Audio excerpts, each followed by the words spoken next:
So this goes along with what is a one percenter, all right? I got a little story for you today. You guys stick around, you might like this one. So the story starts like this. When I was in the first grade, as a Gen Xer, I went through the DARE program. A lot of you guys remember that. Police officers come out and they showed us their capabilities and how they could find contraband. They had the dogs, right? And it was so cool. Everybody claps, ooh, ah, right? And at the end of the class, they sat down, they had a big stack of candy bars. And they had all the kids line up. And had all of these children give an oath to never do drugs, never have alcohol, never do drugs. And you would get one of these candy bars. So when they did to the end of the class, we all lined up, I wouldn't give the oath. I wouldn't give the oath. I was in the first grade. My parents got a phone call. It was a really small community. I was the only kid in the whole school that wouldn't give the oath. My parents were mortified. My father sat me down and he asked me, he said, son, why wouldn't you give the oath? All the other kids gave the oath.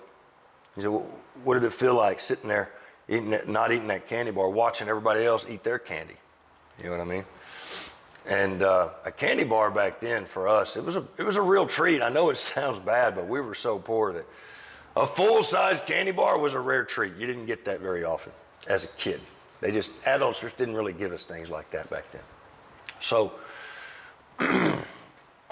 so he said, well, how did it feel not eating your candy? Everybody else ate their candy and you didn't get any.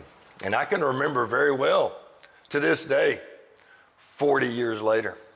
Yeah, 40 years later, I can remember sitting on that floor in that classroom. It was a hardwood floor in an old school that's not open anymore. And I was leaning up against that wall and watching all the other kids eat their candy, and I wasn't messed up about it at all. I wasn't even a little messed up about it. I wasn't upset, I wasn't sad, I wasn't crying. I was looking around the room and I thought all the other kids were stupid. I thought everybody in this room's an idiot. I'm the only one here that knows how to think. I told my dad that too. And my dad didn't really care for that answer. He said, what do you mean? I said, Dad, I'm too young to be making promises that are gonna last my entire life. I've never done any drugs. I've never had any alcohol, but I can't sit here at 6 years old and tell you I'm never gonna want a beer. And I watched the look on my father's face change to a look of understanding. Yeah. And guys, know this. One percenters are not made. They're not created. One percenters are born.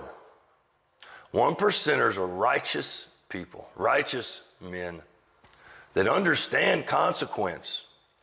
They're the kind of men that hold their word in a higher regard than anything else on the planet. A man's word is worth more than gold or a motorcycle. And if a one percenter tells you he's gonna do something, he's gonna do it. Good, bad, and ugly, right? So if you're not the kind of man that is righteous, if you're not the kind of man that understands real commitment, if you're not that guy, don't pretend to be, because righteous men will sort you out and you won't make it in the 1% club. Hey, peace and love. I'm out.